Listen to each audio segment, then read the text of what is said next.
Hello YouTube, this is Mahadeva the Thunder Wizard. Alright, so making a big bold statement today. Today's video is the 3 spiritual rules to infinite wealth and the 3 lies that keep you poor. Laws of attraction. So you're familiar with the law of attraction? If you're new to my channel, perhaps you haven't heard me talk about the law of attraction. I have a different take on what the law of attraction really is, and I won't spend the time going into all of that, but there are some basic truths that the law of attraction teaches that is accurate. And then there's a bunch of stuff that it teaches that is inaccurate. So let's focus on what is accurate about the law of attraction. The law of attraction basically says that everything is energy. And that is true. You don't have to be into any kind of spiritual anything to understand that. Scientists and physicists will tell you that everything, when you get down to to its building blocks essence, is energy. Everything is energy, and that energy is constant. That nothing ever really disappears. Nothing ever really dies. It's transformed into something else. So everything is energy.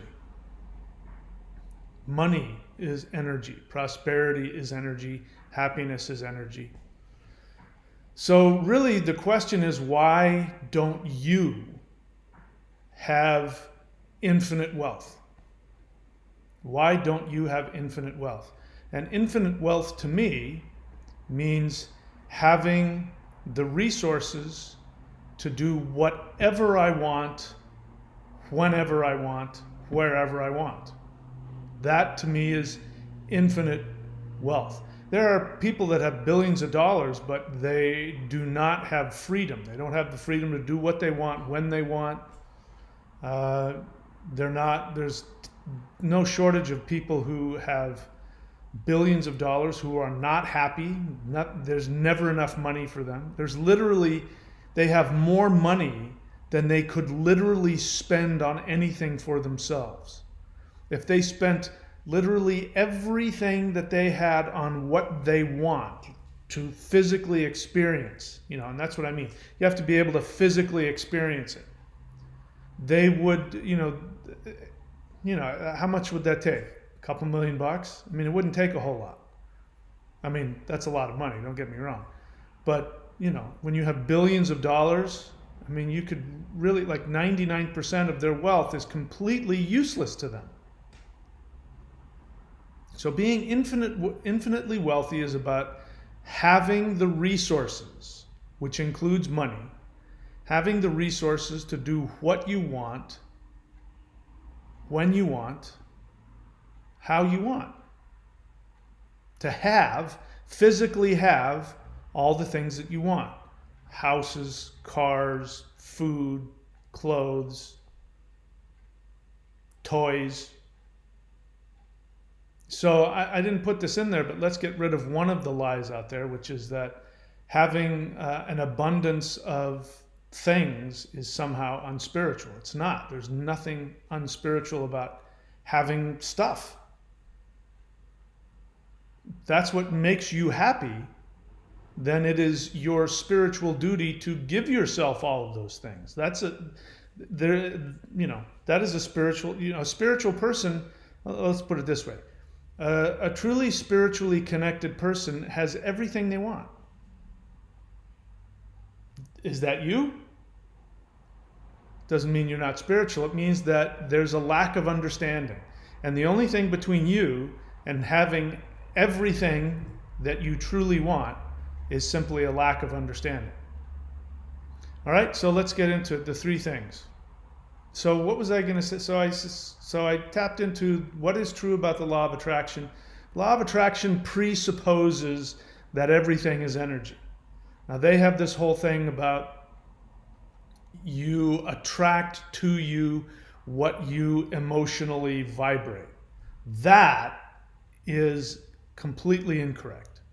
If you follow that, you will end up poor. Let me say it again. If you follow the law of attraction's teaching that says you must always be in a positive emotional state about money, if you're not in a positive emotional state about money, then you will block the flow of money, you will block the flow of things, and that is absolutely false. If you live on that, you will end up being poor and miserable. In fact, anybody out there, if you've, I've been on this planet for 58 years. So I'm well aware of this idea of the law of attraction. There's nothing new about it. Nothing new about it at all. And so I've had decades to practice it, to focus on it. And I can tell you that it absolutely failed for me. That belief that if you just focus on happy feelings about money, that money will flow to you.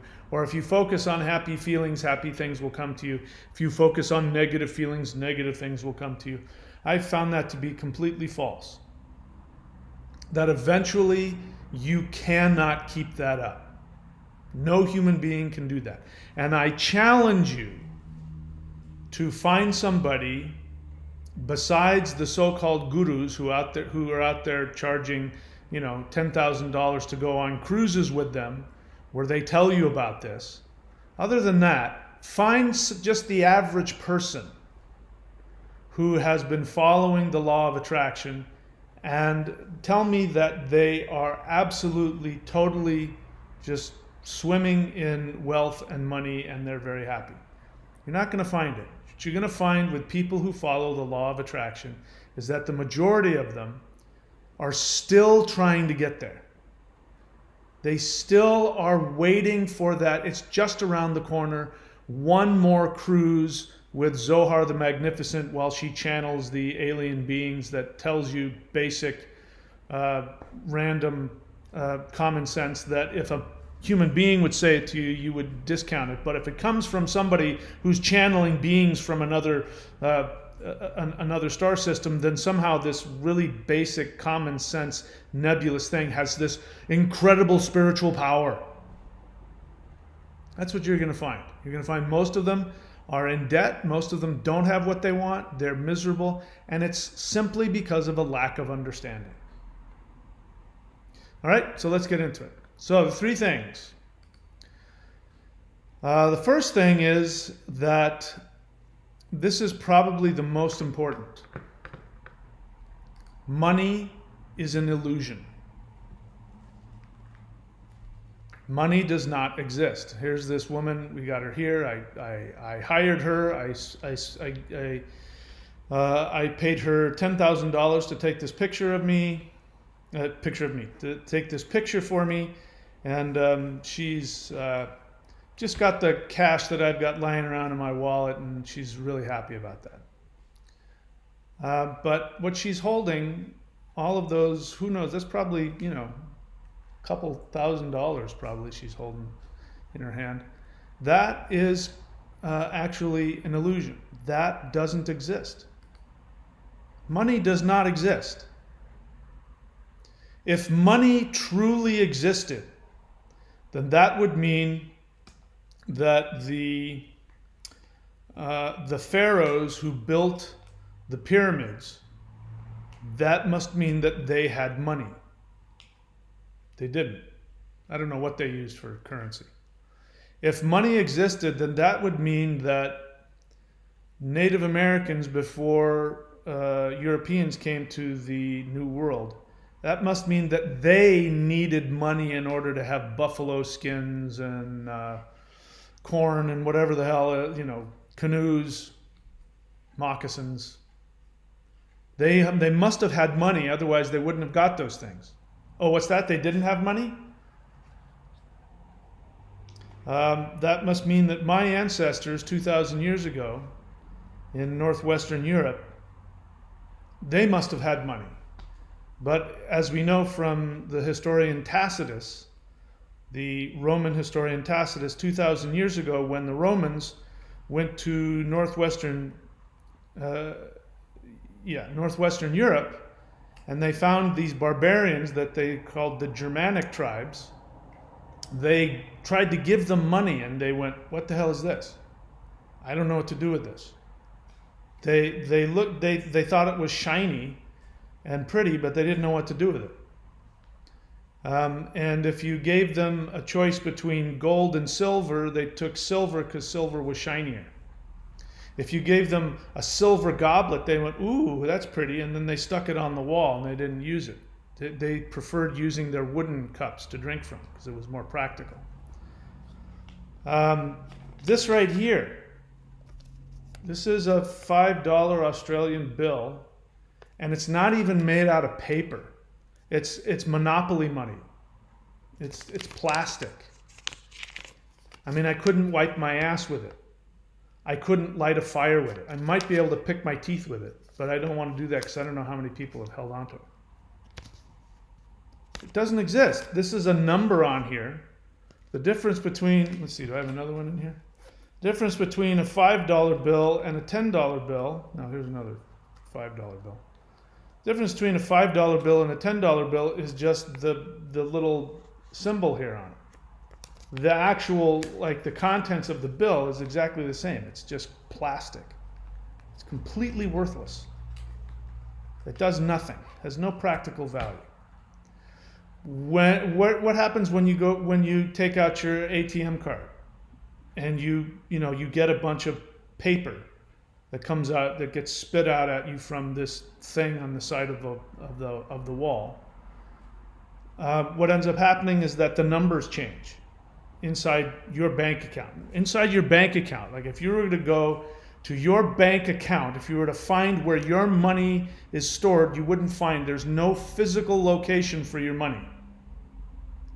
It's not like they're going to take you into a vault and they'll open up and it has your name on the front, and they open it up and there's a bag of cash that has your name on it. You won't find it.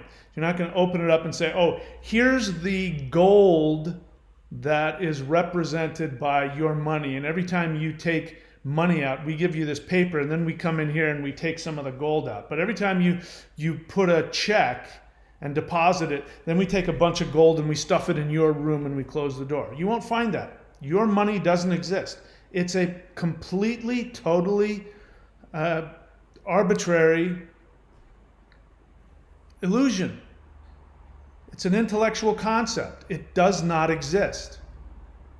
If you can find an uncontacted tribe somewhere in the world and you bring a handful of cash and you say, "I want that canoe, and I want that skin, and I want that," ask for whatever their stuff is, and you hand them a wad of cash, they're going to go, "I don't know what to do with this.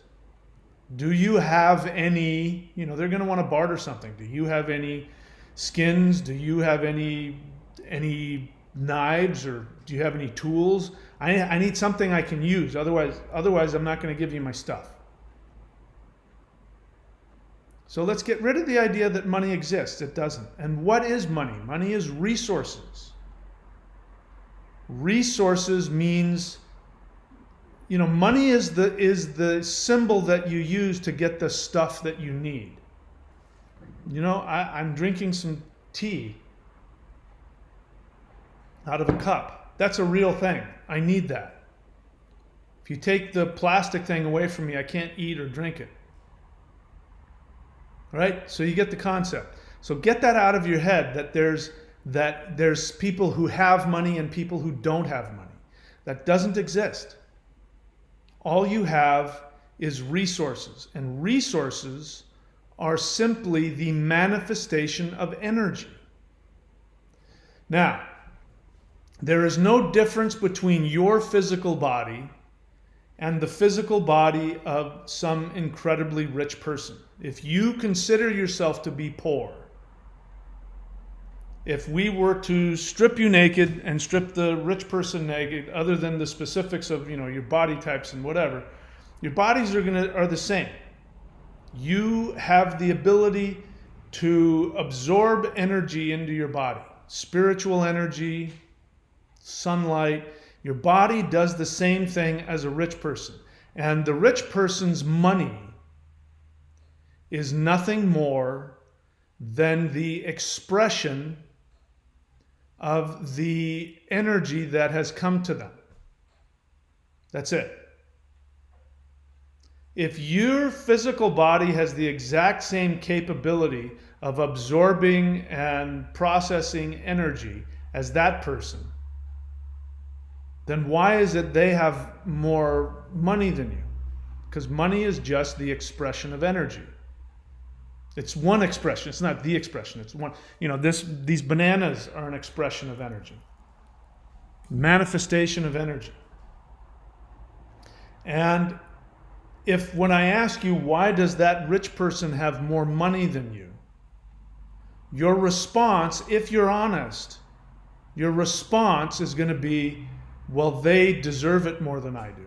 I don't deserve it. If you're honest, if you're completely, totally honest and you get to the feeling of it, when you look at the rich person and you have sadness or you have envy or you have outright jealousy, you want what they have, then you're gonna be angry with them or angry with the universe or angry with yourself or angry at your job or angry at your culture or the economy. Because your anger is really at yourself. You're mad at yourself because you don't think you deserve it. You're not worth it. Isn't that the feeling? Isn't that what rich people do when they feel superior to others? They obviously feel they deserve the money and you obviously don't. You believe that. If you didn't believe that, you wouldn't be on here watching this video about how can I become infinitely wealthy. Because if you believed that you were worthy of it, you wouldn't have to ask that question. You would just go get it. And I've got some news for you. Money is the easiest thing in the world to get. I'll say it again. Money is the easiest thing in the world to get.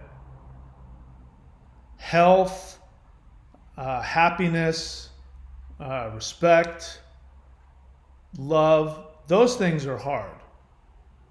Money, that's easy. Literally the easiest thing you can get in this world is money. So again, why don't you have it? I'm not trying to minimize your feeling of poverty. I'm not trying to tell you you're stupid or this is an honest question. If everything I'm saying is true, then why don't you have it?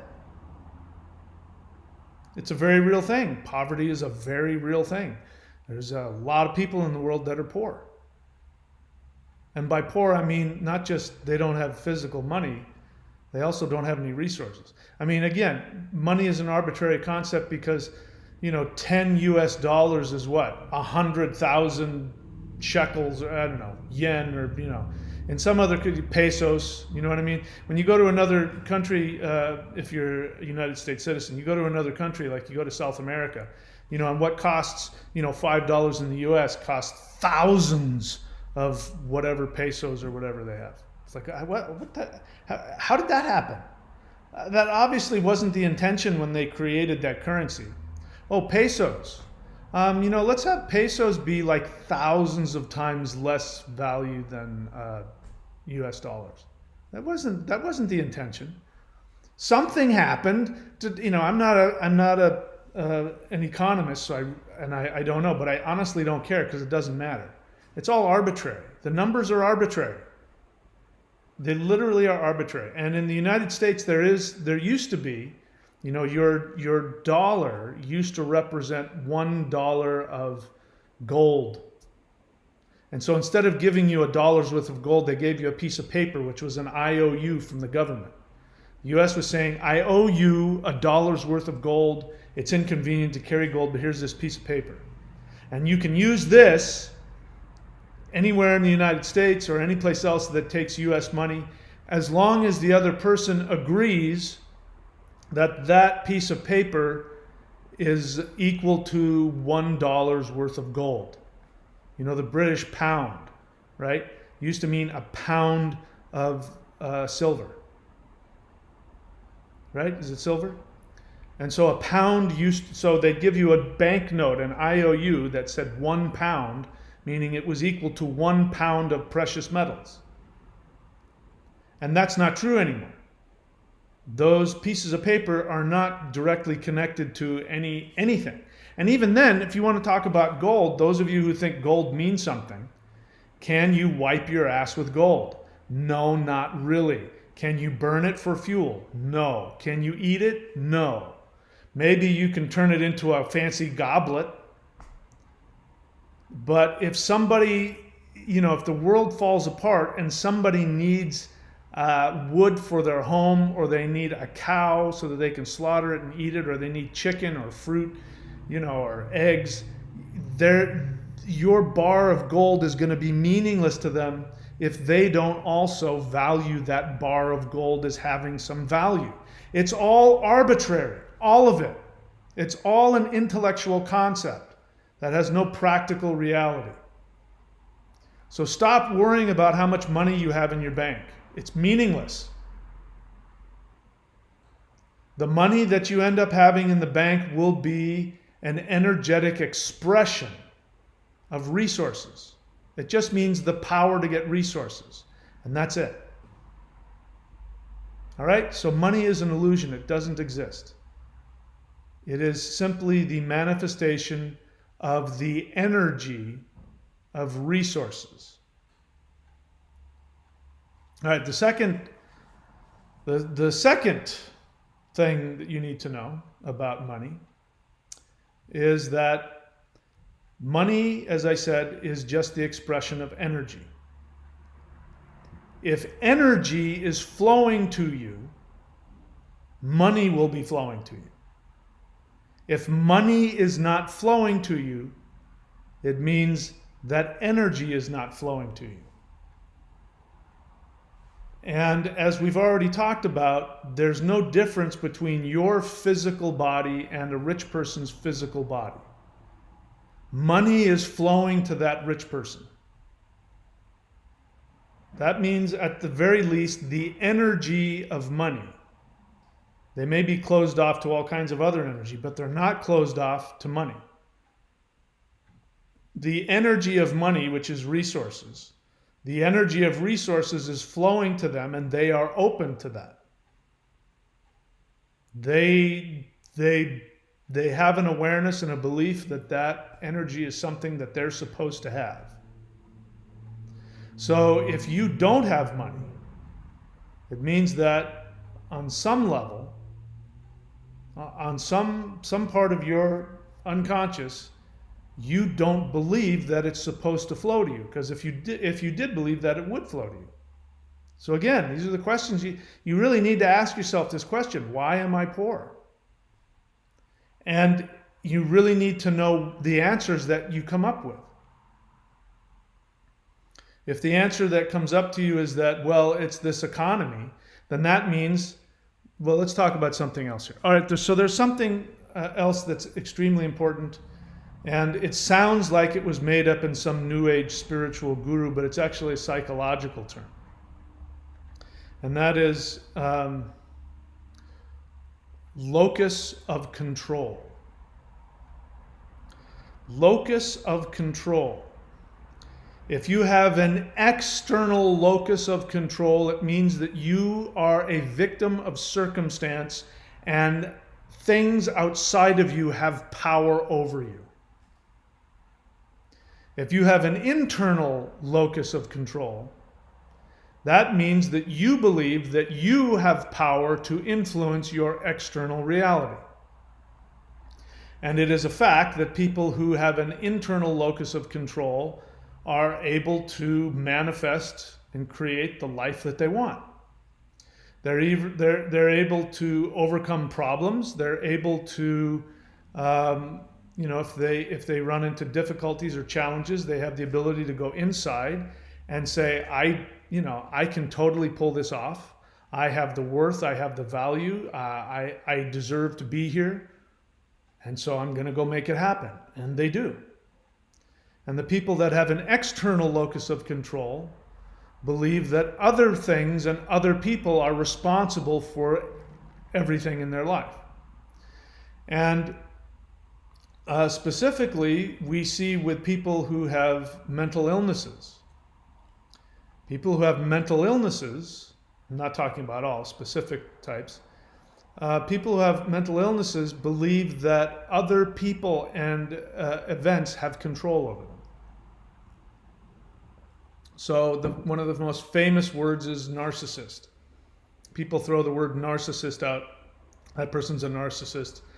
But if we're talking about the actual mental illness of narcissistic personality disorder, we are literally talking about somebody that has no identity. When you go inside looking to see where the person is, nobody's home. And this is why narcissistic people are very into wanting you to worship them.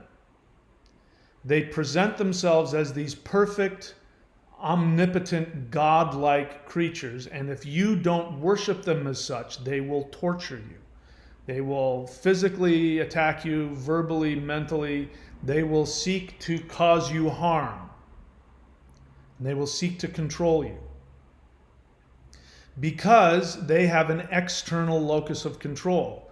Your opinion of them literally, in their mind, has the power to kill them. So they must force you into treating them, acting towards them a certain way. If you won't internally say to them, I think you're a wonderful, beautiful, amazing person, if you don't have that experience of them, they, in some cases, will literally tie you to a chair and torture you until you tell them. They can't tolerate the thought of anybody not seeing them or treating them in a certain way. They can't tolerate your negative opinions of them. They have an external locus of control. So that's true about every single one of you who feels as though you are a victim of money. If you're a victim of poverty, I don't have money because I don't have a job. I don't have money because the economy this. I don't have money because of the lockdowns. I don't have money because I'm not a supermodel. Whatever the reasons are, you don't have money. It means you have an external locus of control. It means you think that something outside of you has the ability to affect you. It means you do not believe that you yourself have the ability to make decisions and that the universe will respond to your decisions. You don't believe you have the power. And that's a complete belief system. And again, we go back to the idea of energy, that money is just an expression of the flow of energy.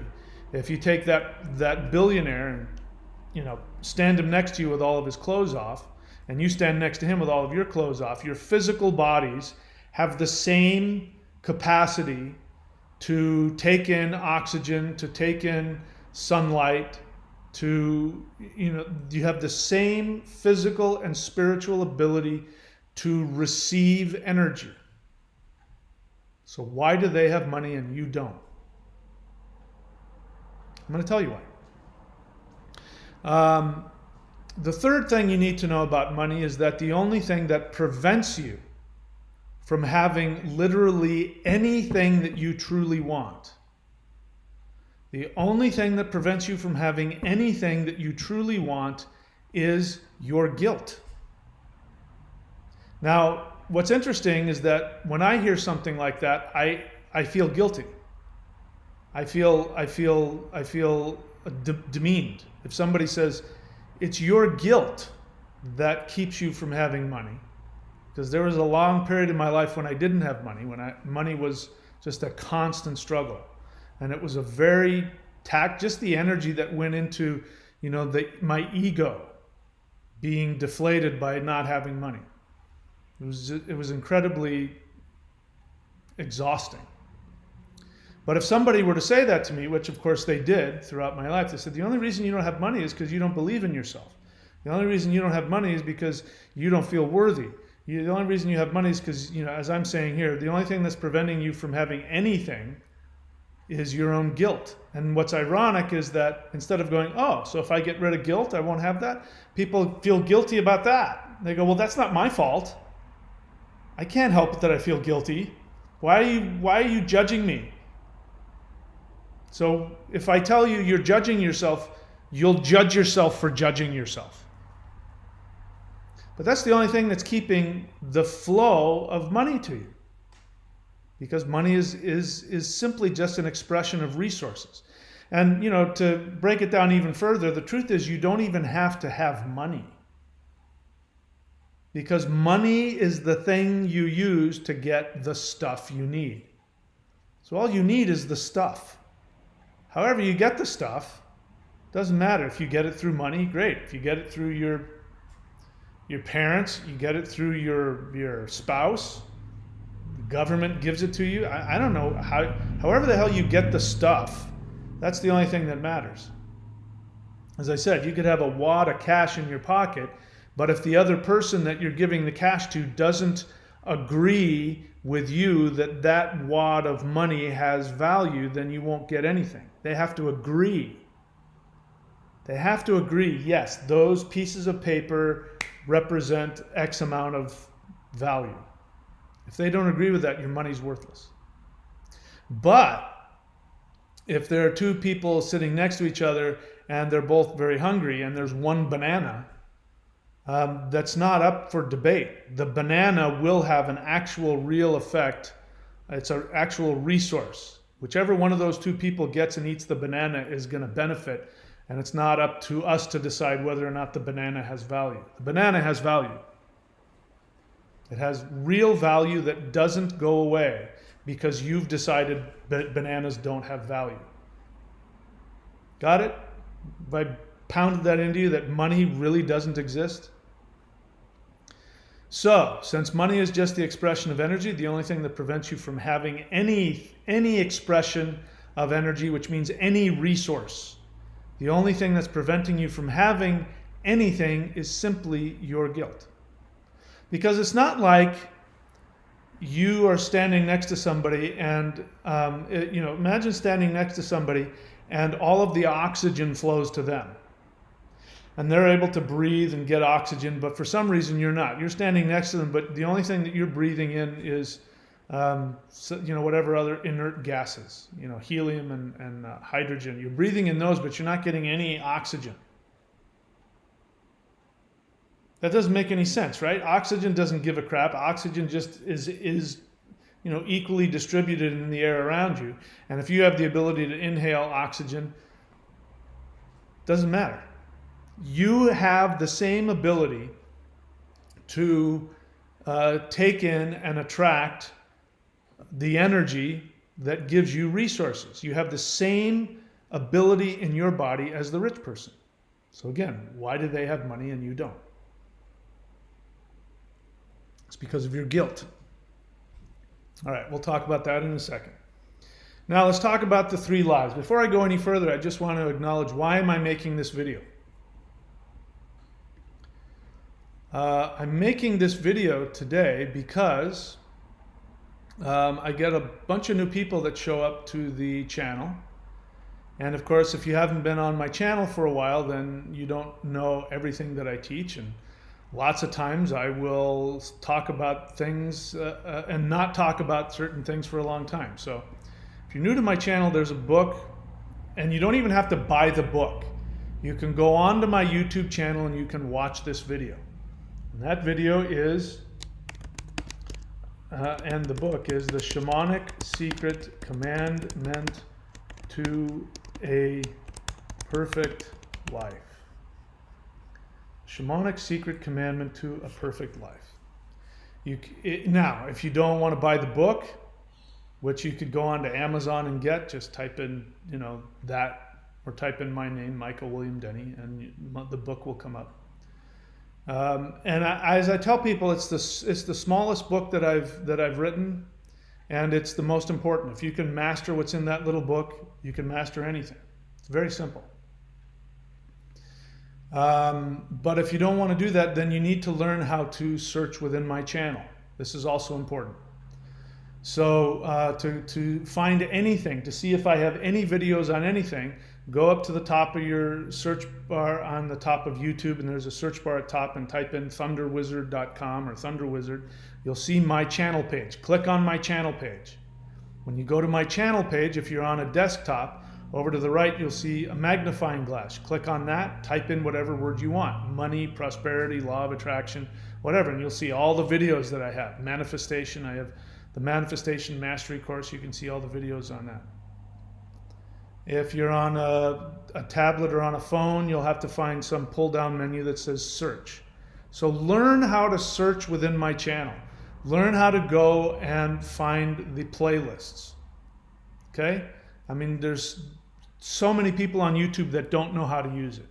But that way you don't have to ask me questions, you know, blah, blah, blah. You can go and see how many thousands of videos have I made so far? I don't even know. All right, so what was I going to say? I forgot. Let's just keep going. So those are the three things that you need to know about money and wealth, prosperity. Now the three lies. Let's talk to you about that. The three lies that will keep you poor. The first one is prosperity consciousness, or the prosperity mindset will bring you money.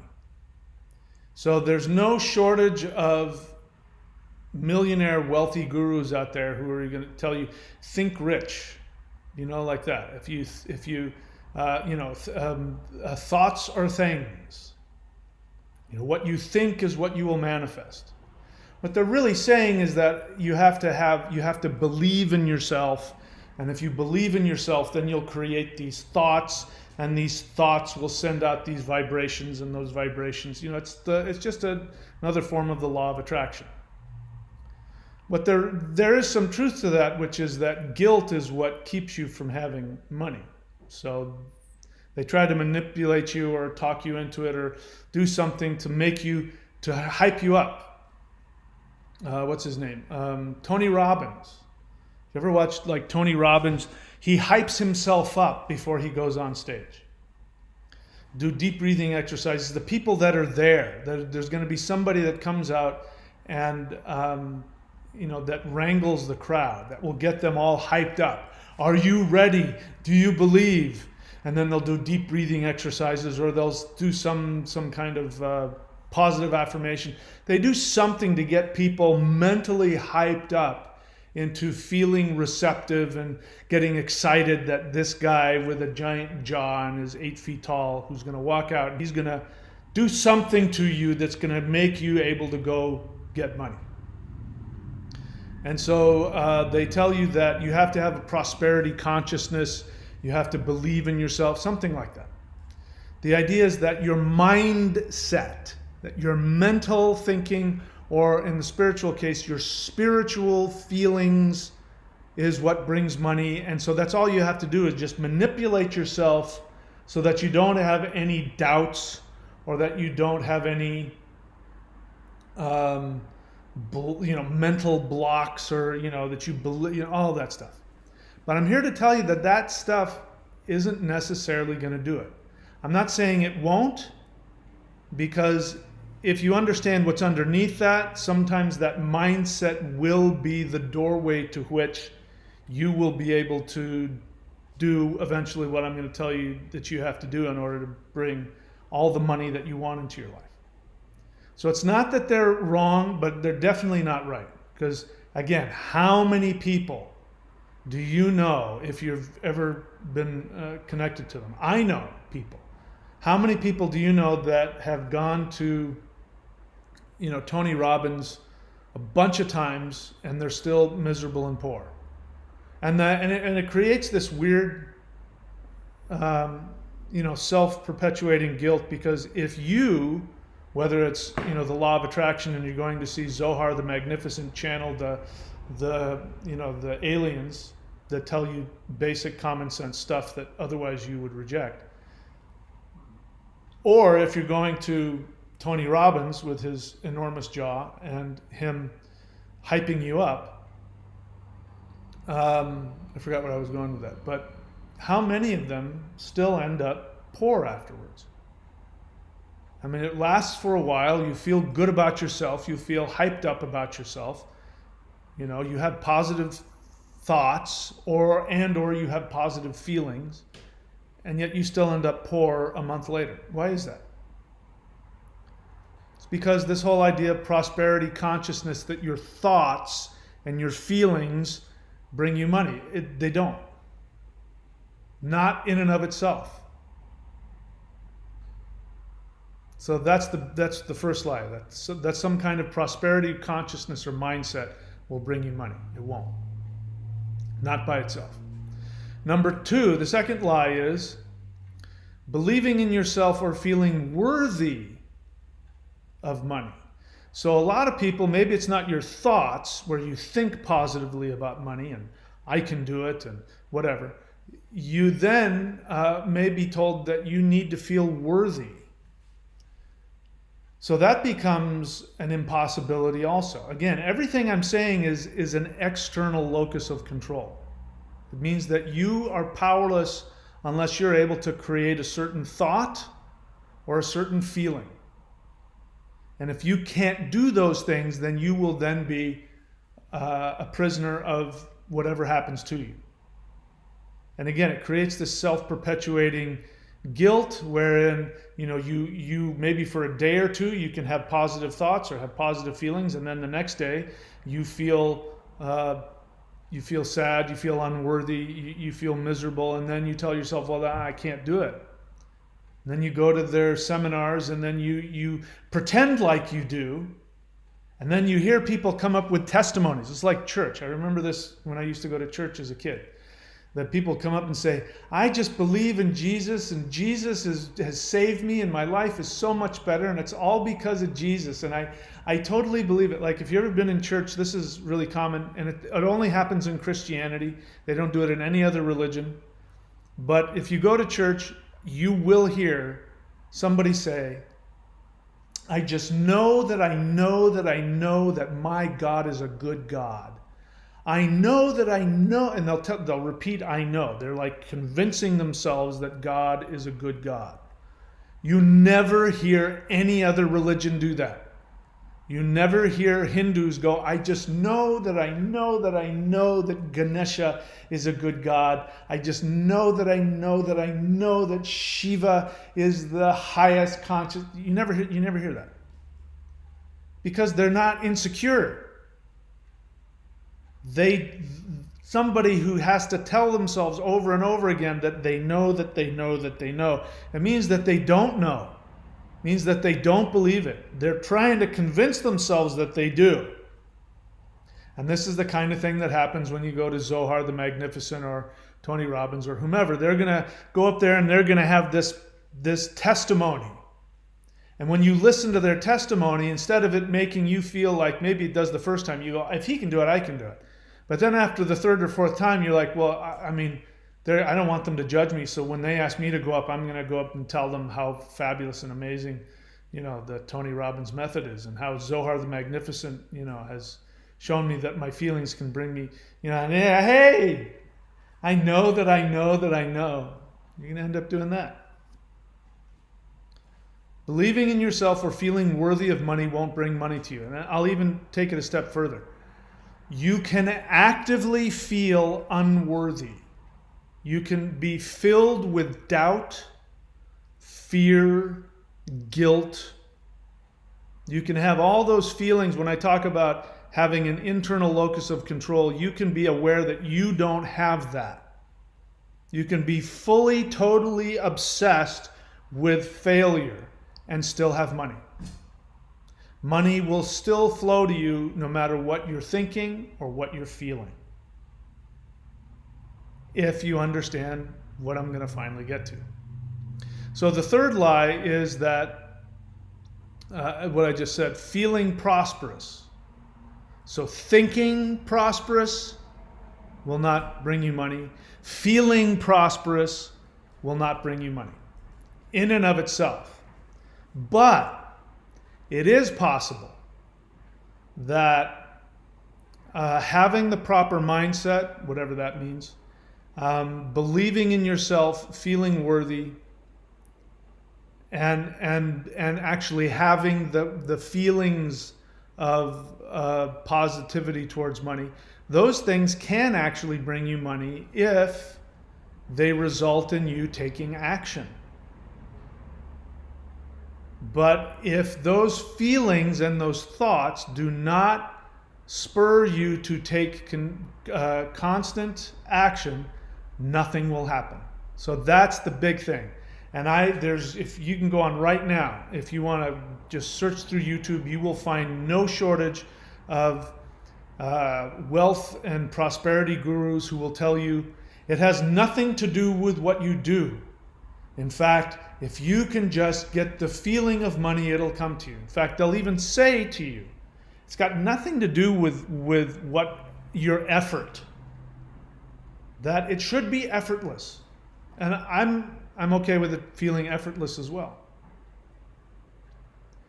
But I'll take it a step further, and here's a fourth lie, which I just gave to you, which is that if you work hard enough, you can make money. That's not necessarily true either. You might work your ass off and not have any money. So that sounds pretty bleak, doesn't it? Your thoughts aren't going to create money, even though you've been told your thoughts create things. Your thoughts aren't going to create money. Your feelings aren't going to vibrate and attract money. Your actions, your efforts are not going to guarantee that you have money. There is only one thing that you need to worry about. Those of you who've been on my channel long enough, you know where I'm going with this. There's only one commandment. So the universe is set up. There aren't 10 commandments. There's only one. And if you obey this commandment, you are guaranteed, listen to me very carefully, if you obey this commandment, you are guaranteed to have every single resource and thing that you truly want. You will have more than what you can handle. You will be able to say, I did absolutely everything, I consumed everything that I wanted, I experienced everything that I wanted today. If you obey this one commandment. If you disobey this one commandment, you will be guaranteed that you will be miserable. You will be miserable.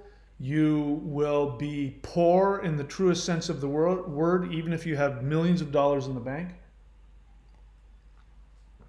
You will be unhealthy. Because let's be clear, money and health and happiness are all the same thing. Money by itself will not bring happiness. But money and happiness and health are the same thing. If you are following this one commandment, you have all the money, which is resources. You will have the happiness and the fulfillment that you want. Those things will come to you, guaranteed, if you do this one thing. What is that one thing? You must know what your soul wants. You must know what your soul wants in this life. So I'm responding to this. I'm doing my best not to point somebody out and, I'm trying not to make somebody feel bad, which isn't my intention. But I know if I say, so-and-so says this, and then I read their comment, there's a possibility they may feel attacked and, belittled and humiliated. So I'm trying to avoid that. But somebody left a comment saying that they wanted something of one of my teaching programs. Said, I want that, but I can't afford it. And, it amazes me because I'm not charging $10,000 for, there's one, the Maoshan thing, I am charging, a significant amount of money.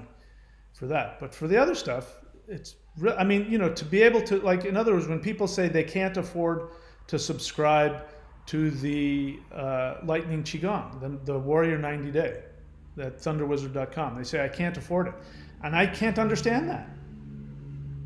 It's literally the amount of money that it would cost for you to have a coffee every day. So if you go to Starbucks every day and get yourself a coffee, just don't do that. But even that's beside the point, because here's the truth of it. And I hope you can hear this without feeling guilty or without feeling somehow demeaned.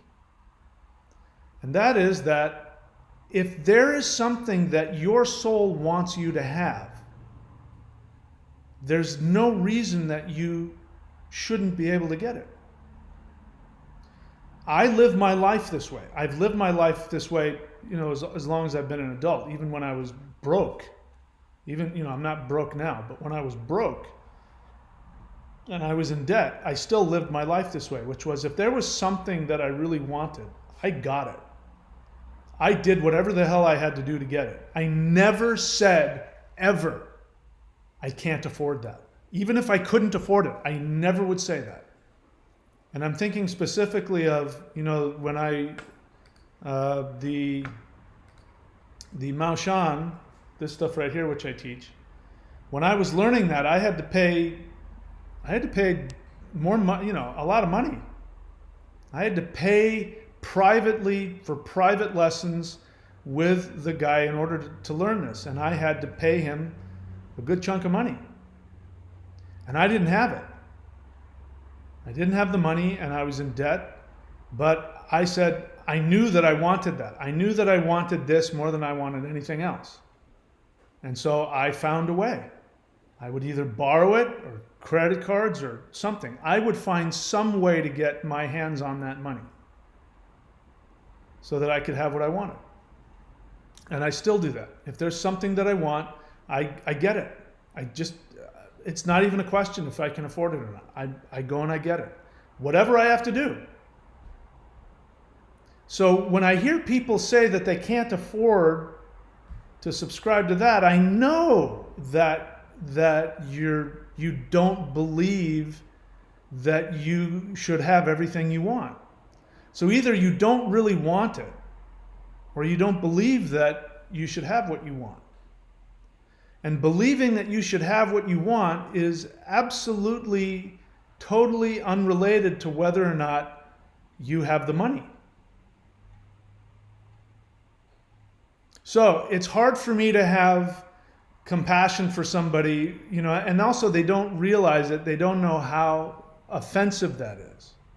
They don't realize that. They're totally not thinking about how offensive it is.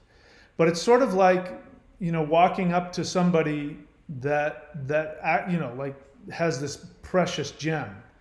And it's sort of like walking up to him and just kind of tossing the gem aside and pushing it to the side. And people also don't realize the entitlement. When people believe that everything should be given to them,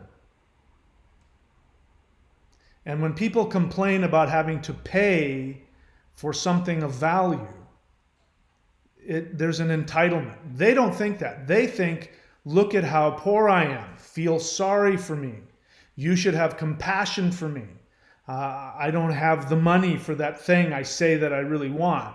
I'm not willing to do whatever it takes to pay for that thing. I'm not willing to put value to that thing of yours that I say that I want. But instead, what I want you to do is I want you to feel sorry for me. I'm going to tell you that I can't afford it as I drive in my car and talk on my phone, which all cost me money. I'm willing to pay for that stuff because I can't, you wouldn't deny me that. I have to have a phone, right? I have to have internet and a car. So you wouldn't deny me paying for that. But your thing that I say that I want, I can't afford that. I have to pay for this. This has value. Yours doesn't. So feel sorry for me. Give it to me for free. Come on, you're a spiritual person. Give it to me. What's wrong with you? They don't realize how demeaning and offensive that is. So I don't take it personally. But it is. And it's really, you're demeaning yourself. When you say that you can't afford to have some reasonably priced thing that you really want, you're demeaning yourself. So if you know what your soul wants,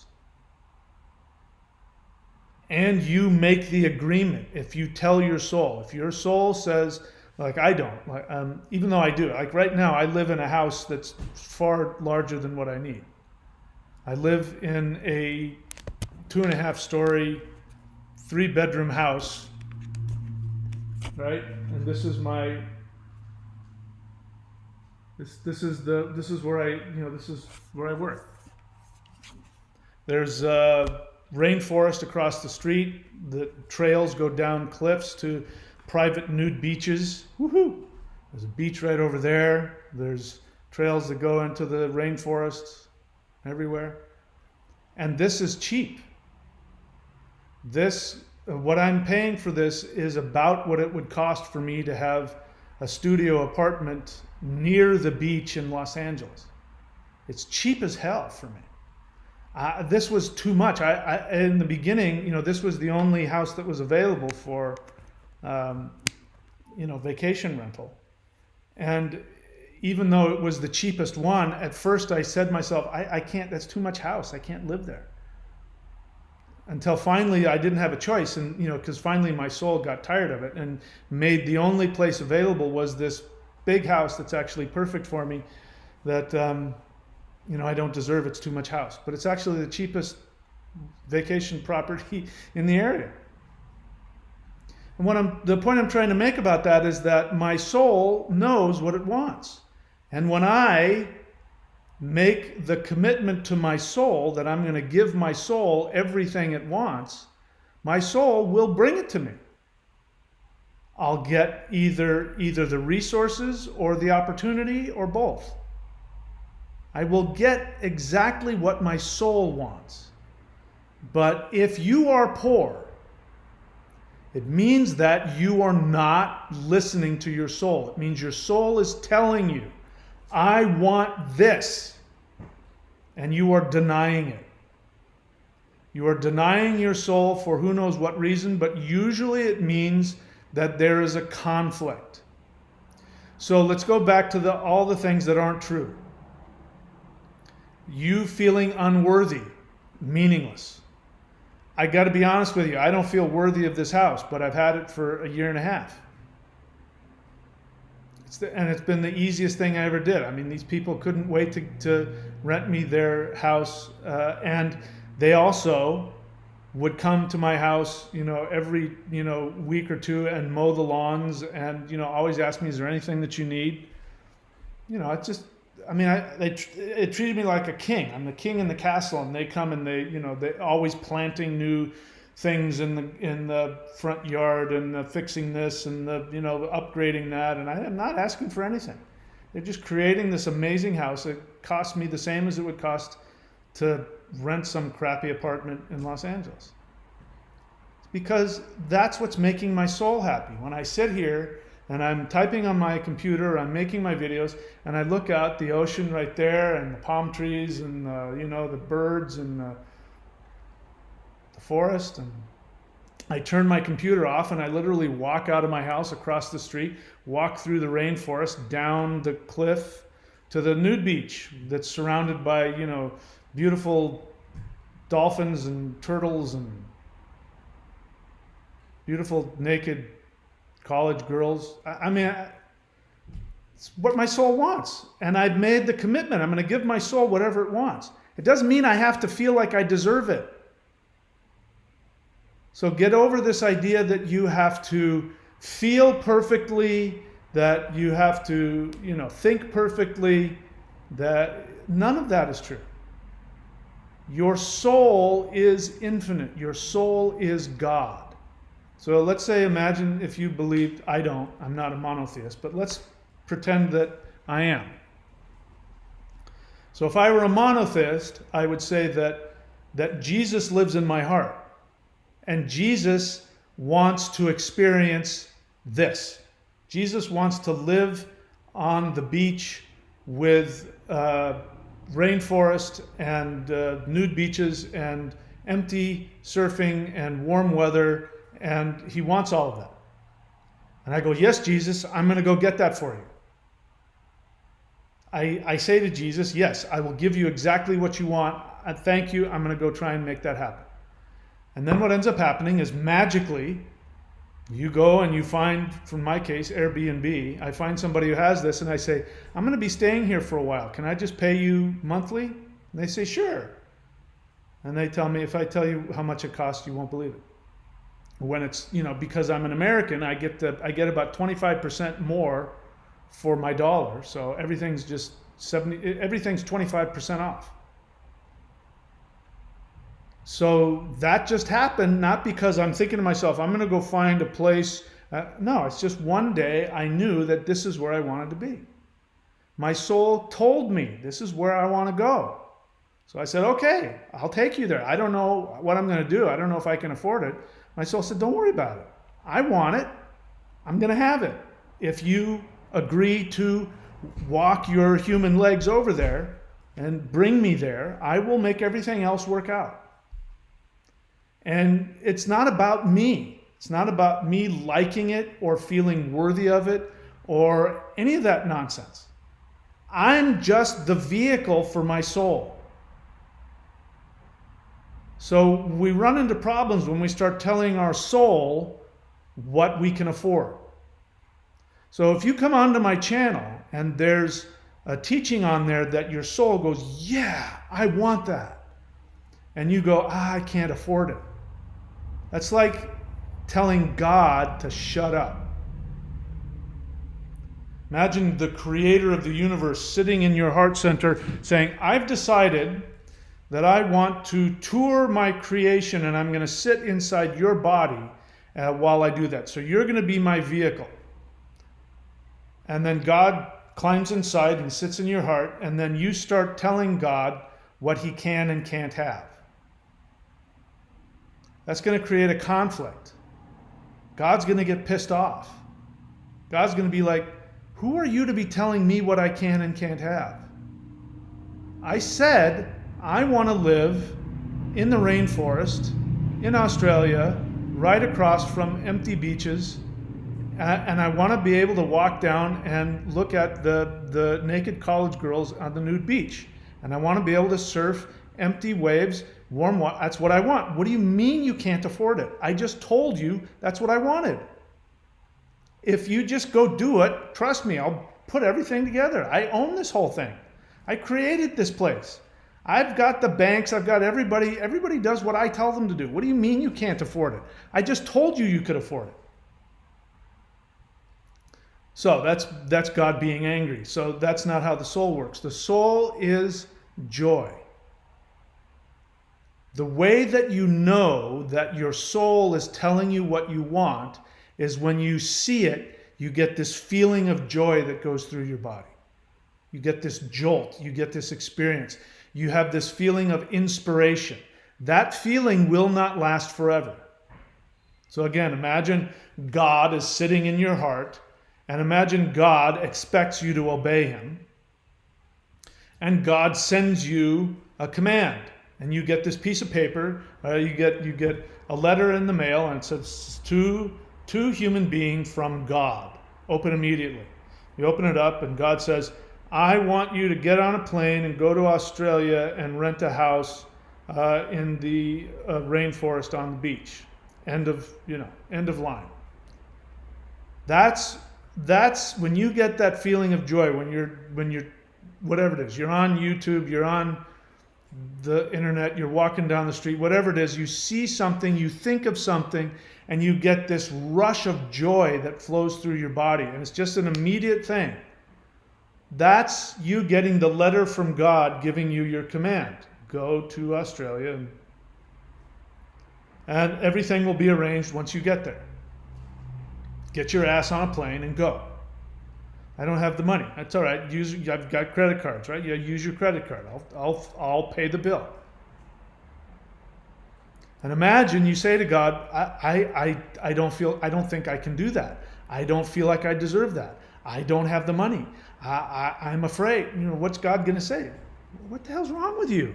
I just told you I wanted it. I'm God. This is your soul. Now imagine this scenario.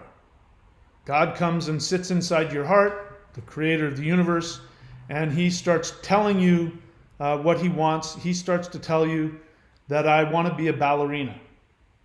I want to go and I want to start taking ballet lessons, and I want to dance ballet. That's what I want to do for the rest of my life. And you sit down with God and you say, that's not going to work for me. I love the idea. Trust me. It sounds really wonderful. I would love nothing more to do that, but it's just not practical. So what I'm going to do is I'm going to go to business school, and I'm going to learn how to become a CEO of a drug company, because I hear they're making $1 billion a week. So I'm going to go do that. And then I'll have all the money I want, and then I can afford to take ballet lessons. And so that's what we're going to do, God. God says, that's not what I said. I didn't say that. I said I want to go do ballet right now. Here, it makes me feel good. I'll give you this feeling of inspiration. You feel that? And oh my God, that would be so great. But it's just not practical. I'm not going to do it. God's going to get pissed off at you.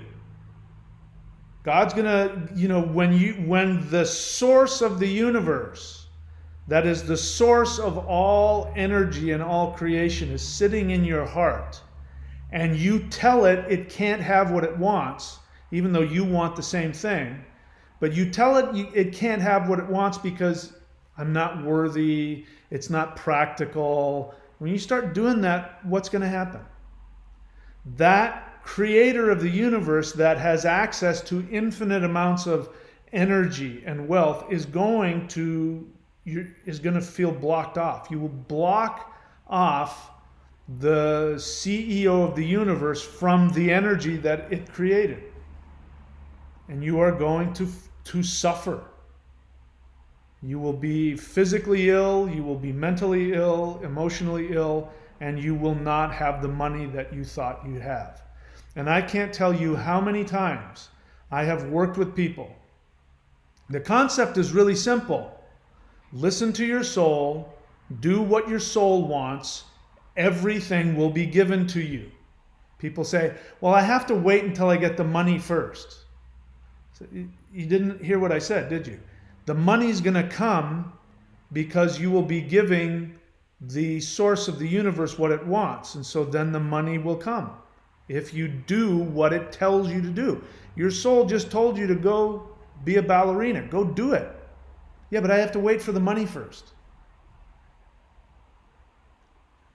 It's a simple concept. But I can't tell you how many times I've had people who start to get it, they buy into it, they start to take action regardless of how much money they have or what they feel, and things start to line up for them. Their external world starts to line up. And when your external world starts to line up, one of the first things that's going to happen is you are going to go through some trauma. What? Getting what I want is going to be traumatic? Yes. When you start to get what you truly want, you will go through trauma. You will start to feel bad. You will be confused. Because you will go through feelings of happiness, and then you will feel bad, you will feel guilty, you might feel all kinds of, you might be depressed. What? Yeah. You might have all these negative reactions to getting what you and your soul truly want. Now, imagine again, God is sitting in your chest, and God says, this makes me happy. I told you to go be a ballerina. You're taking ballerina lessons, and you put it on a credit card or whatever you did to be able to afford it, and I'm happy now. This is what I want. And so I'm going to start changing things within your life. And then what ends up happening? Your abusive husband starts to argue with you. Your relationship starts to fall apart. your alcoholic husband and you start to fight.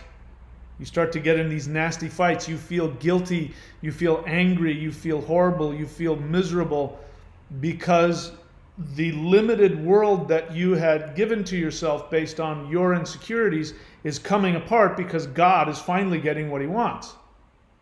And God says, now that I'm getting what I want, I'm gonna redecorate this place. We're gonna get rid of the abusive boyfriend. We're gonna get rid of the alcoholic wife.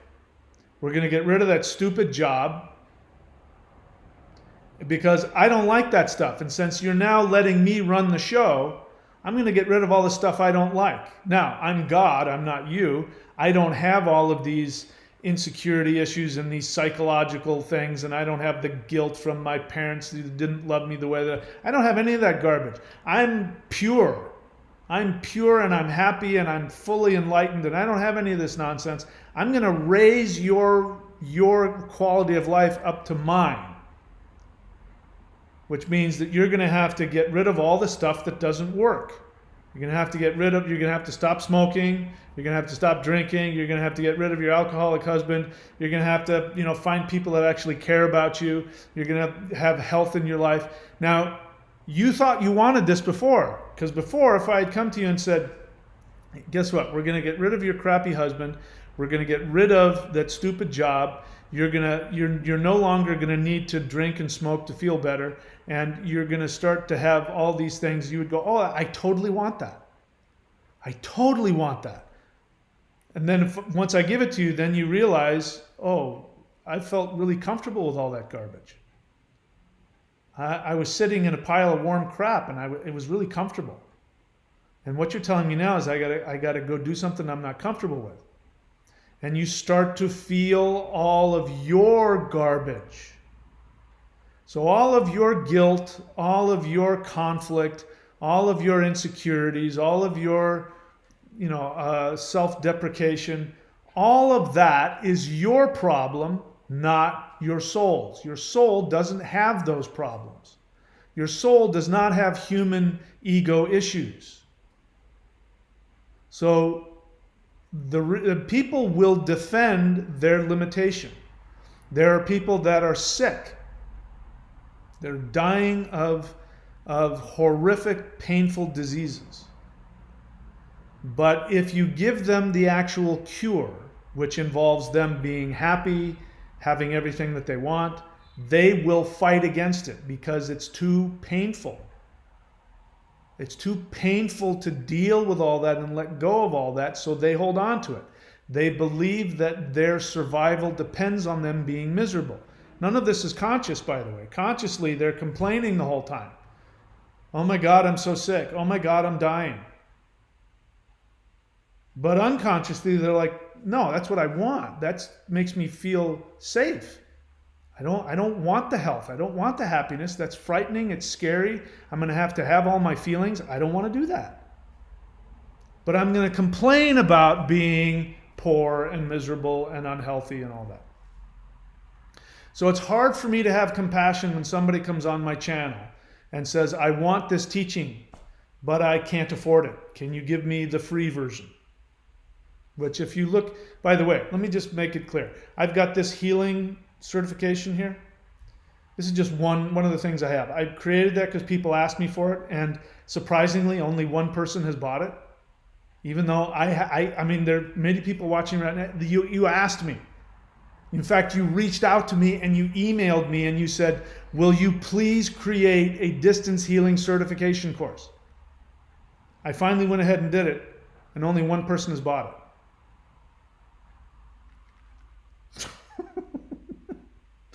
What? Doesn't make any sense. But I got this thing here. But let me just say, I mean, I'm happy to put this together, and I'm still putting it together and uploading the videos, and I'll keep doing that because I said I would. But you don't need it. If your soul told you that you wanted to be a distance energy healer, and you didn't have the money, you would go onto my channel and you would search in my channel Qigong. and you would learn those Qigong practices. You would search on my channel for shamanism, and you would learn how the 8 directions work in the 9 worlds, and this wouldn't cost you anything. You'd have to put the time and the effort into going onto my channel and watching the free videos, and then you would do what I'm doing here. You would then take those things, you would practice them, and then you'd put them together sequentially. You'd make okay, first I'm going to learn how to meditate, then I'm going to learn how to do the energy work, and then I'm going to learn some shamanism. Then I'm going to put that all together, and then I'm going to simply send that to somebody, and then you would put yourself out there and you would say, I'm a distance healer. And then you would get clients, and then you would do that thing, and you would send them the energy. And you would say to yourself, that's what my soul wants me to do. I'm going to do it no matter what it takes. I don't care if somebody likes it or doesn't like it, believes in me, doesn't believe in me. I don't care if somebody judges me. It's what my soul wants to do. I don't have the money, but I've got this channel, the thunderwizard.com channel. This guy's got over 700 billion hours worth of energy work, and he's teaching you how to do all this. And I'm just going to grab this, and I'm going to grab that, and I'm going to create my own package, and I'm going to put it together, and then I'm going to tell people I'm a healer. And I'm going to charge them $1,000 per healing. I know it sounds like I'm making up some impossible thing, but I swear to God, it's not. If you really want this and you really can't afford it, then prove to me that you want it. Go do what I just said. I put this together so you don't have to spend hours and hours sifting through what videos apply and what don't. This is to save you time. That's it.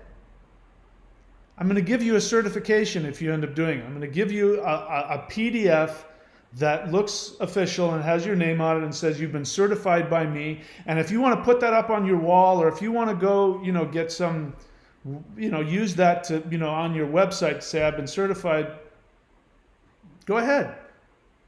All the while realize I don't have a certification. Nobody's certified me to do anything. Who am I to be teaching this?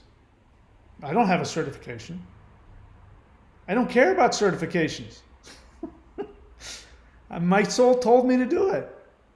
I practiced and learned this stuff because it was something I wanted more than I wanted anything else. I was ready to be poor and in debt for the rest of my life as long as I could have this. That's all that mattered to me. And I went and I did it. So prove to me that you really want what you say you want.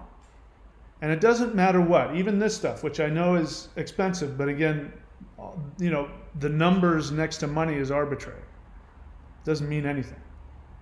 If there's anybody out there listening and you've got a list of the things on my channel that you say you want, but you can't afford it, I don't believe that you truly want it. Because if you wanted it, you would get it.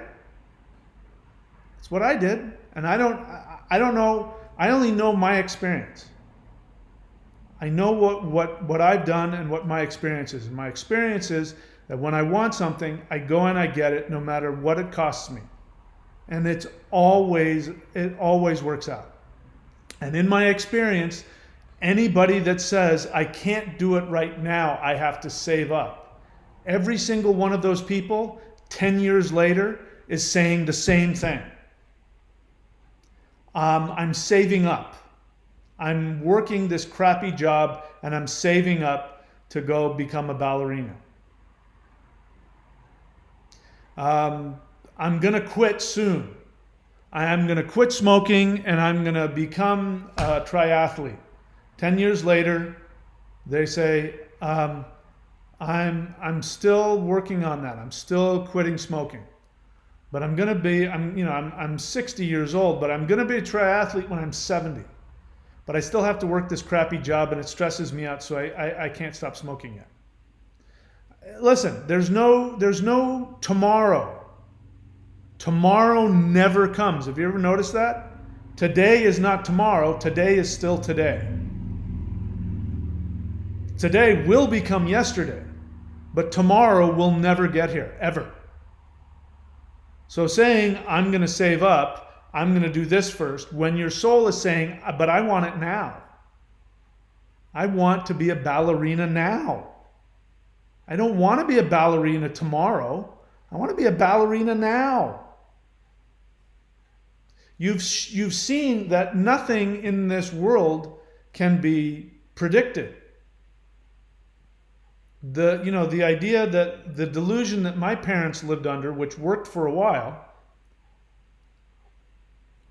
was that you went to high school, and then after high school you either went to trade school or university, or you went right into some job, an apprentice in something. And then once you did that, that was your job for the rest of your life.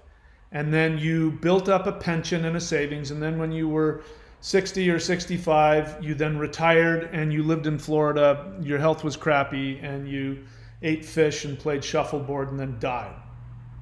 That's what they did. So anybody who's saying, I'm going to do it later, I'm saving up, you're still living in my parents', not even my lifetime, my parents' lifetime. And that doesn't work. Look at what's happened with the pandemic. Did you plan on the pandemic? Did you know it was coming? If you had known the pandemic was coming, I would have bought stocks in Amazon or Skype or, something like that. We didn't see it coming. Or Pfizer. You want to go buy stock in Pfizer.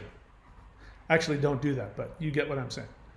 If we saw that was coming and that people's jobs, and people would lose their jobs and be stuck at home and all this kind of crap that's been happening, people would lose their businesses. There would be people who had brick and mortar businesses that required people coming in and talking to you and breathing your air. If they knew that the pandemic was coming, a year beforehand, they would have closed up their business. They would have sold it to somebody and they would have put their stock in Pfizer. Bought a bunch of stock in Pfizer. So this idea that you think you can control what's going to happen tomorrow by saying to yourself, I'm saving up. I can't do it yet. Can you give me the free version? I'm going to save up for the real thing later. When your soul is telling you want it right now. And then when tomorrow comes and some other version of some unexpected thing in the world happens, and it's not the pandemic, it's some other thing that we don't even know what the hell it is yet, and you saved up all this money, but guess what? All the banks just went. So imagine this. Imagine I wanted to train in this, and that costs money. But that's the thing I want more than anything. I want to learn those 5 elements. I want to learn to be a spirit fighter. I want to learn to experience all this stuff that he keeps talking about. I've done the immortal qigong. I can feel it. I know the energy is real, and this is something I want to do. I want to do it right now, but I don't have the money, so I'm going to save up. And then what happens? What if I get hit by, a meteorite tomorrow? What if YouTube comes crashing down and all of the videos that are online they're gone? Then what? Well, then tomorrow came, and now I have the money, but now it's gone. Mahadeva's dead, and there's nobody knows Maushana. In fact, phones don't work. The only thing that exists is right now, and the right now will always be what exists. And your soul does not want something tomorrow. It wants it now.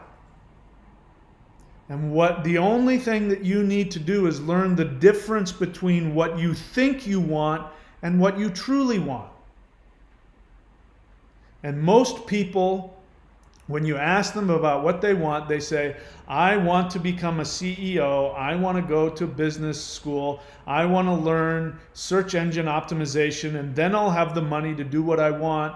And that's not what they want. That's what they think they want. I want to have, your parents told you what you were supposed to want, and you think that's what you want. And it's not. All right. I could keep going, but I would just be talking in circles. This is a question and answer. If you have a question, write the word question. If you have a feeling, you can write the word feeling. Those are the 2 things that I really want. So Matthew 3:69, you're not new to my channel, are you? What have I told people to do? If they have a question, I tell them how to do that. Try again.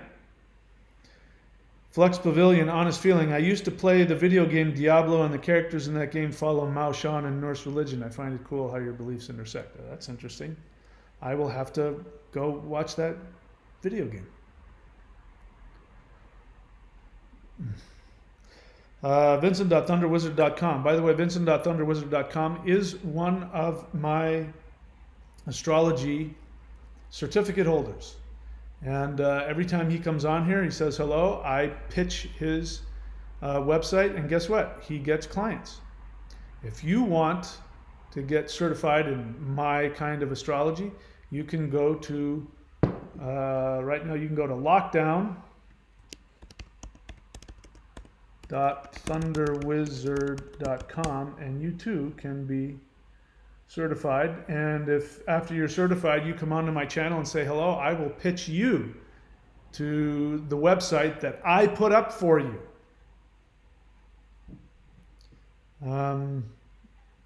Honest feeling, he says, for once in my life things are finally going right and feels amazing, and it makes me anxious at the same time. Thank you. That's what I said. First of all, congratulations. I know that the only reason that's happening is because you're taking action on what you want. And you're right, it makes you anxious. This is what people don't understand. If you go after what your soul wants, your limited human self will flip out. Because you'll feel, here's why you're anxious. You want to know why you're anxious? Because you realize that you're not in control. You realize that things are happening the way you want, and it's happening outside of your control. You're flowing with the energy of the resources, and it's bigger than you. And it's scary. That's why you feel anxious, among whatever other psychological reasons. But it's exciting. And it's an amazing thing. I mean, I could go into it, how perfect my life has always, turned itself into some amazing thing. And I had no idea. Like, here I showed you where I live. Before that, if you go back 2.5 years in my videos, you'll see me in my little house that I was spending lots more on to live there in Manhattan Beach, California. And I was talking about how scared I was because I was just going to drop everything and walk away from my lease, that my perfect house, that I finally got the perfect, beach house in my surf spot in Southern California, and I wasn't happy. And I realized I wanted to come to, at that time I was 55 or 56 or something, and I realized I wanted to go to Australia and I wanted to surf Australia, and I up and left. And I didn't have a visa. I had just a visitor's visa, which only lasts for 3 months at a time. I had no idea where I was going to live, or if my business fell through, I'd be stuck in another country with no money. I mean, it was just a really scary thing. I got here, and for the first 6 months, I was enjoying myself. Things started working out, and then the pandemic hit. And the borders closed, and the United States was going like it was crazy in the United States. And I was here in this COVID-free bubble, and I lived in this COVID-free bubble. It's still COVID-free. The reason why I'm leaving, among other things, is they're going to open the borders, and then COVID's going to come through here, and who knows what's going to happen. So I'm going to go to Florida.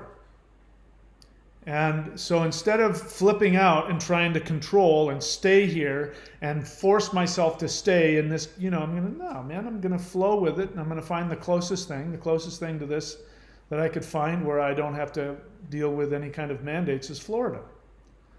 It's nice. It's not here, but it's pretty nice. I'm going to go there, and I'm going to watch and wait and see what happens.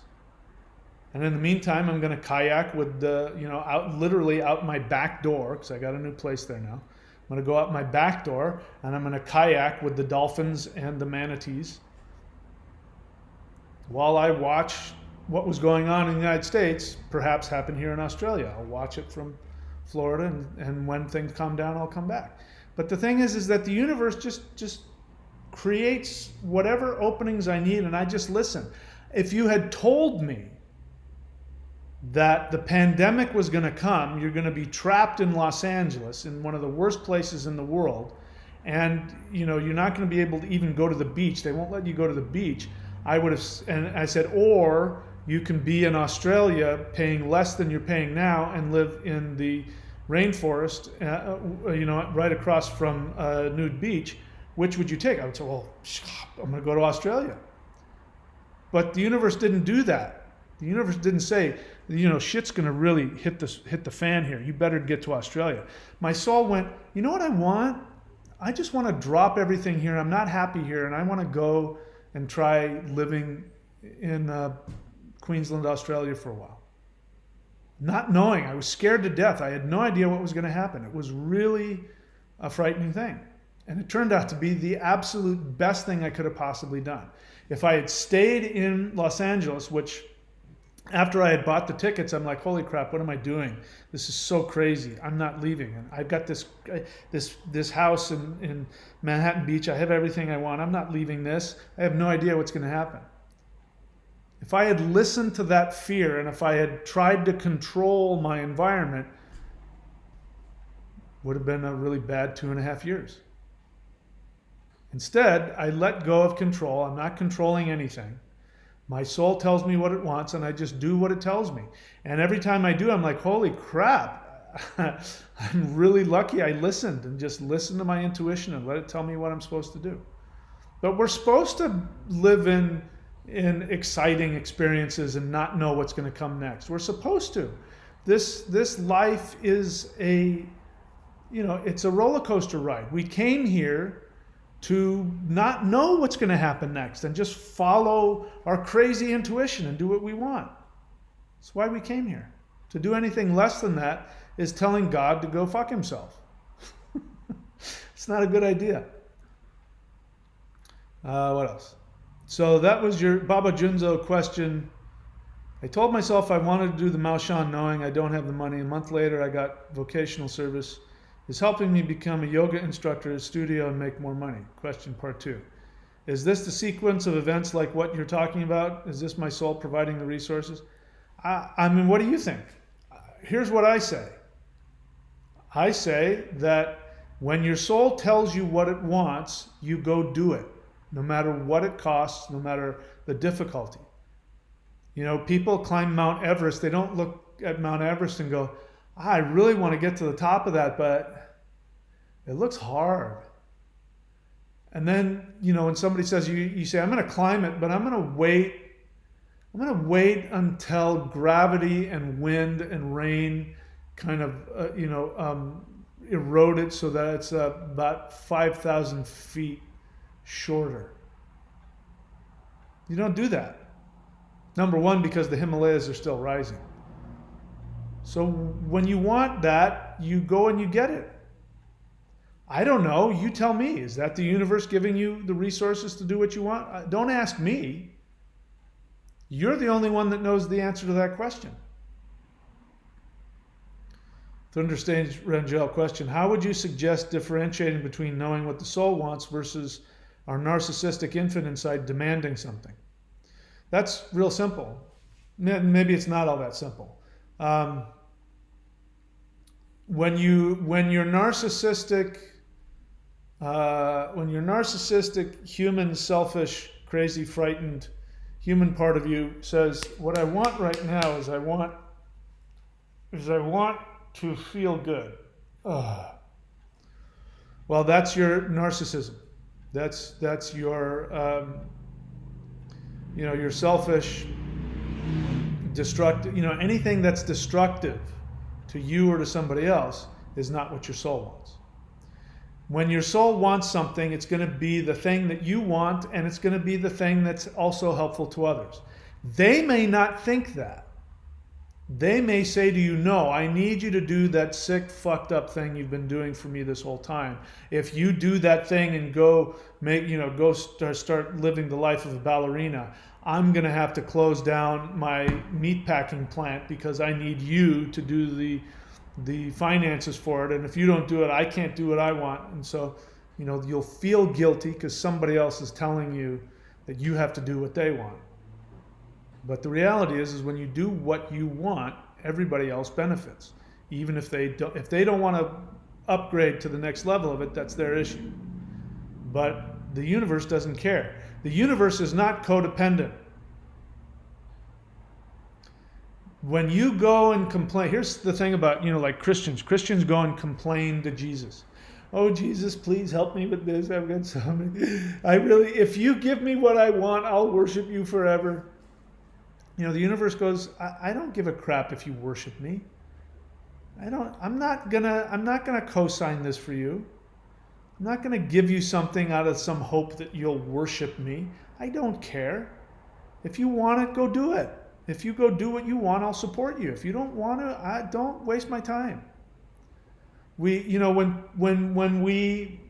we have temper tantrums, like every time that you're by yourself, everybody listening to me, every time that you're by yourself and you're having some kind of a temper tantrum, you're suicidal, you're homicidal, you're depressed.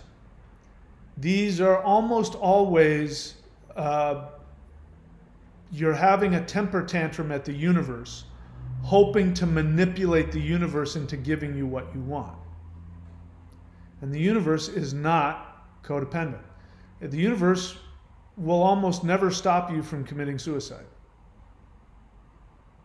Will almost never stop you. Sometimes people, an angel will appear and stop them, but most of the time, they'll go, there's no reason for you to, if you want, okay, fine. You want to kill yourself? I'm not going to stop you. It's your life. While we're on that subject, every single person that has tried to kill themselves and survived, like not just like pretended to cut their wrist when they really weren't trying, but like people who jump off of bridges, try to blow their brains out. Every time that one of those people does that and they fail, like, jumping off of a bridge and then, hoping that they're going to, hit the water and die. Every single one of them that survives, they say that the moment, like for instance, you're standing on the edge of a bridge and you're going to jump off a bridge. They say that the moment that their foot left the bridge, they had this awareness of, oh my God, I don't have to do this. I can totally solve that problem by doing, oh, what have I done? Oh, I wish I hadn't done that. Every single one of them. Tries to blow their brains out, they accidentally miss and, take off a little chunk of their skull, but they survive. The moment that they pulled the trigger, the moment that happened, they go, oh, I don't have to do this. So the difference between what your soul wants and what your narcissistic infant inside is demanding, your narcissistic infant is going to demand something that is damaging to you and or to somebody else. Your soul wants something that's going to bring you happiness. It might not, you might have a negative reaction afterwards. You might be afraid and you might have your other, garbage kick in afterwards. But when you're in the moment of inspiration, that's what you're supposed to act on. And when you do that, you will be aware that what you want is also going to be helpful for the rest of the world. FemSample CG question. When we purchase a Vedic astrology reading, do we have to provide exact location of our birth as country and city? Yes. You have to provide the city you were born and the exact time that you were born. And of course the date. Vincent.thunderwizard.com. Taking consistent action is the okay, that's not a question. All right, is that it? Nothing else? Okay. So, I don't know if what I said makes any sense, but anyway, I got it out. Look, the bottom line is the same. You are a soul having a human experience. Some of us have had more challenging human experiences than others, which means that you have a bunch of crappy, messed up programming inside your human psyche. And the more trauma that you had as a kid, the more challenging it's going to be for you to follow your soul desire.